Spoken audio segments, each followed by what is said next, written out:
Hello friends, here's another update on my year in the Bible. This has been a really fun journey.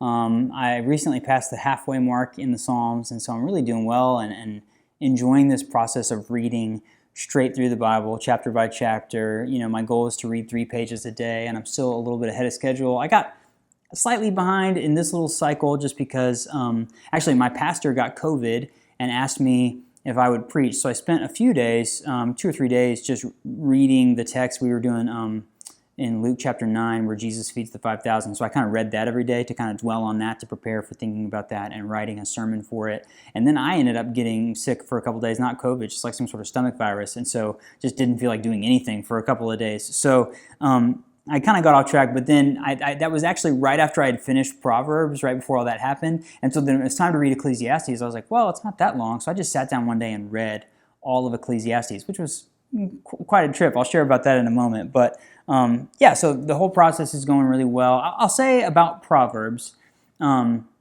big picture, I feel the same way that I did about the Psalms. I'm not a huge fan of trying to read multiple pages. Like in my Bible, you know, reading 3 pages of Proverbs gets you through 4 chapters of Proverbs. You know, there's a reason why people say to read 1 proverb a day. You know, it's 31 Proverbs. Read 1 proverb a day and then start over at the beginning of the month and do that every month.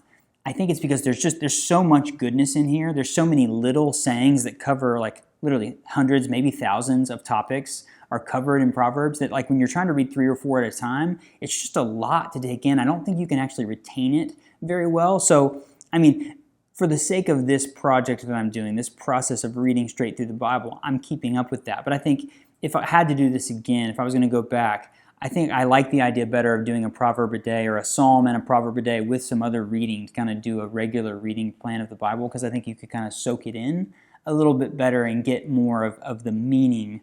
That would be my suggestion and what kind of I think would be better for me, at least what I think after I've done it this way, just kind of reading it straight through over the course of a few days. But kind of reflecting on the theme and the structure, I wrote down here a couple notes that just like clearly one of the main themes of Proverbs is this need to the fear of the Lord or a reverence for God, but not just that feeling, but how it impacts our lives. And there's literally like a how you live matters, right? And if you truly fear the Lord, if you truly have reverence for God, then you're going to live a life of wisdom and virtue and integrity, and it's going to impact the way you live. And that is so often in this book juxtaposed with, you know, a life of folly, wisdom versus folly, good versus evil. And it's like, hey, if you really obey God's word, follow the law, trust the Lord, fear the Lord, it's going to impact the way you live. And this is just kind of a guidebook for so many different areas of life and what that would actually look like in little small situations and big situations. I mean, I highlighted and underlined a lot of different things as I was reading through this book and just noting things that jumped out to me and were like, oh, that's really good. You know, like some give freely, yet grow all the richer. Others withhold what is due and only suffer want. That's from chapter 11. A short answer turns away wrath, but a harsh word stirs up anger. That's chapter 15.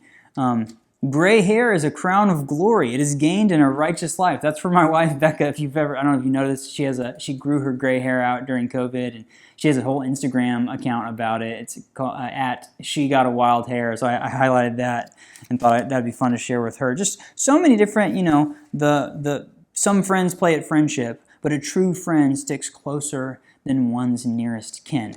A lot of this, right? I think I did say this with the Psalms. Some of it was so familiar because of the songs I sang growing up in church.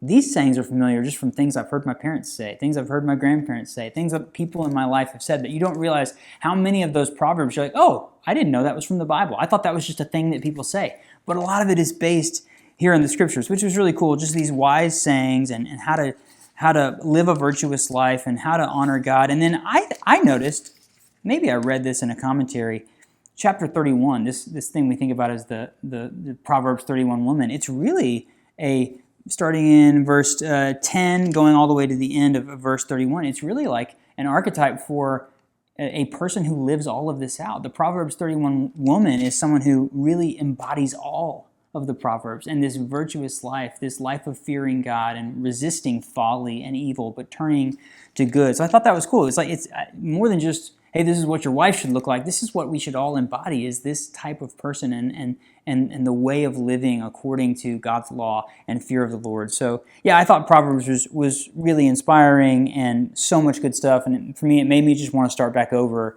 on the first and read a chapter at a time. I think that would make a lot of sense. Ecclesiastes now, again, I read it all in one fell swoop after not feeling very well. And it was pretty bleak, right? Meaningless, meaningless.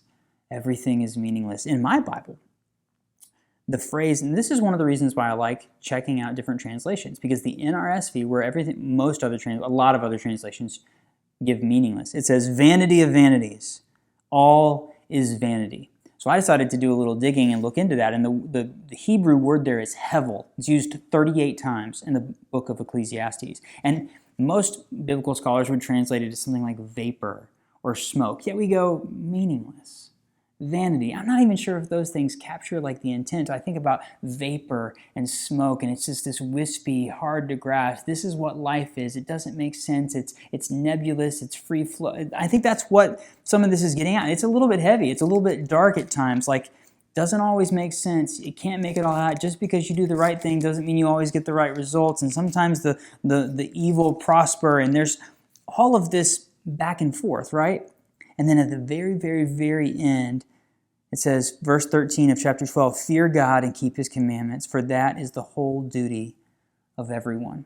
I think that what Ecclesiastes is saying is, yeah, it's not always fair. It doesn't always make sense. There is this vapor, this meaninglessness to it all, that it often feels that way. But if you focus on what's in front of you, if you enjoy the moments that you have right in front of you, and you don't get distracted by those things, but you really just press in and you live like almost like a carpe diem mentality, that's where the goodness. If you truly do what Proverbs has been telling you to do, to fear the Lord, to trust God, to live a holy and good life, as you enjoy that process, it's going to make it meaningful, right? I think I was reading a book for work. I was doing a book group. I was leading a book group at Belmont called The Ruthless Elimination of Hurry, written by a pastor named John Mark Comer. I may have shared about that in this series already, but he basically talks about, ridding your life of all the clutter and the excess, right? The excess, and in order to be fully present in the moment with people, with God.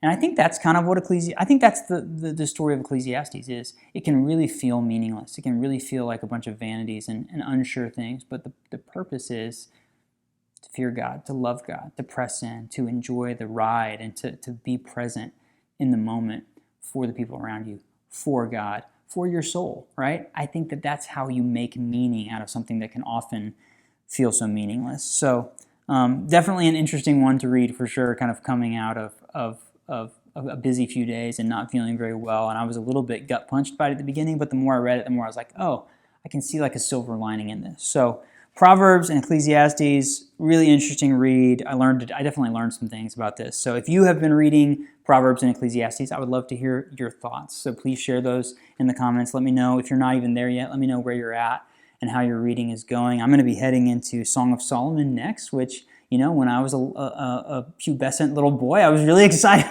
about the Song of Solomon. So it'll be interesting to tackle it again here at this stage of the game, but I'm really excited about it, and I've really enjoyed this series and sharing my thoughts and reflections along the way. So thank you for the encouragement, as always. If you have any questions, drop those in the comments, and thank you so much for watching.